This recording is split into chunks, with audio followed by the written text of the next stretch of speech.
Ekbeochun ti Orunmila. Tú secas el barro en la tierra. Fue la adivinación para Fefe el viento, cuando venía al mundo desde el cielo. Ellos dijeron que hiciera una ofrenda, que debería ofrendar. Ellos dijeron que ofreciera 18,000 cauris. Ellos dijeron que tenía que tener 3 gallinas. Ellos dijeron que ofertara 9 acara, bollos de frijoles fritos. Ellos dijeron que ofreciera 9 olele, bollos de frijoles envueltos en hojas de plátano. Ellos le dijeron que ofreciera un cabrito. Afefe escuchó, pero no quiso hacer la ofrenda.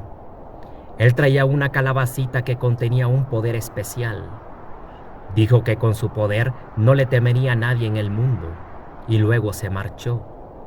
En su travesía se encontró con Eshu, que le preguntó hacia dónde iba. Él dijo: voy hacia la ciudad de Ira. Eshu después alertó a Oya.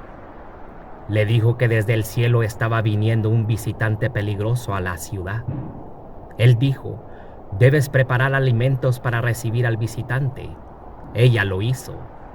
Ella entonces le esperó con un banquete. Cuando Afefe llegó a la ciudad, Eshu le indicó que fuera hasta la casa de Oya, y este así lo hizo. Él llegó a la casa de Oya, y ella le dio alimentos y bebidas. Afefe comió y bebió mucho. Luego quedó dormido, dejando la calabacita expuesta.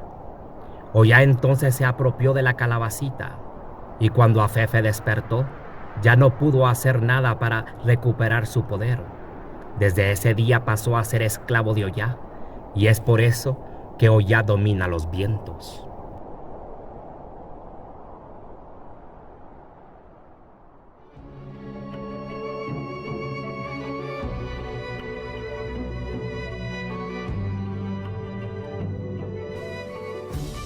Si el video fue de tu agrado, dale like y comparte. No olvides suscribirte.